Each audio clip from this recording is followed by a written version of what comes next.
Tabungan simpanan yang kusimpan akhirnya penuh juga, dan akhirnya buka bisnes dari kosong. Menjadi satu, menjadi dua, menjadi tiga, menjadi empat, menjadi lima.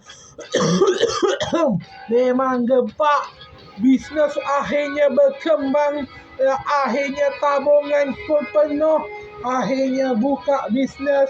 Kerja keras selalu, harus kerja keras, akhirnya dapat tanpa isteri, tanpa anak. Haruslah kerja keras, sembilan sini. Kerja keras, tabungan simpanan masa depan untuk berlabur, bukan untuk kahwin.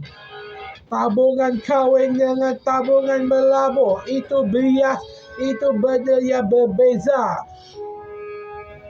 Kalau orang kaya kahwin memang baguslah, tapi kalau kita kahwin tak berfikir panjang memang sial. Apapun kalau kahwin dengan orang kaya belum tentu bahagia. Lelaki atau perempuan itu sama saja. Perempuan ke lelaki sama saja pun le. Halale, pila padu bu, pants. Sila padu lo, so, kilo. Kilang timbang timbong, tibang tabung, sila padu pabong. Sila tabung, bong. Sila tabung, simpanlah tabung. Ala kabung tong, kabung. Tabunglah, simpan tabung dalam duit. Kalau tak ada duit beli tabung, simpan duit dalam botol atau dalam balang, ataupun dalam biskut atau tabung biskut. Tetap tabung biskut, tabung makan, itu sama saja, asalkan boleh ditutup yang diikat.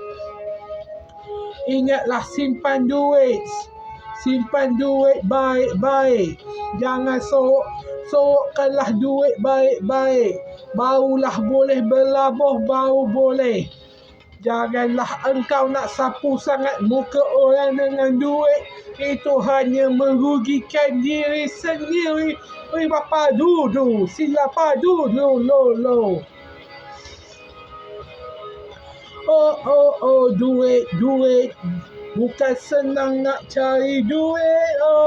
Mula dari 0, 1, 2, 3, 4, 5. Harus simpan duit dalam tabung. Kalau tidak, kita yang rugi. Kalau tak ada tabung, tabanglah balang. Carilah balang biskut atau botol kosong. Ataupun kutip saja botol. Jadi apa saja terus kaya raya. Hey.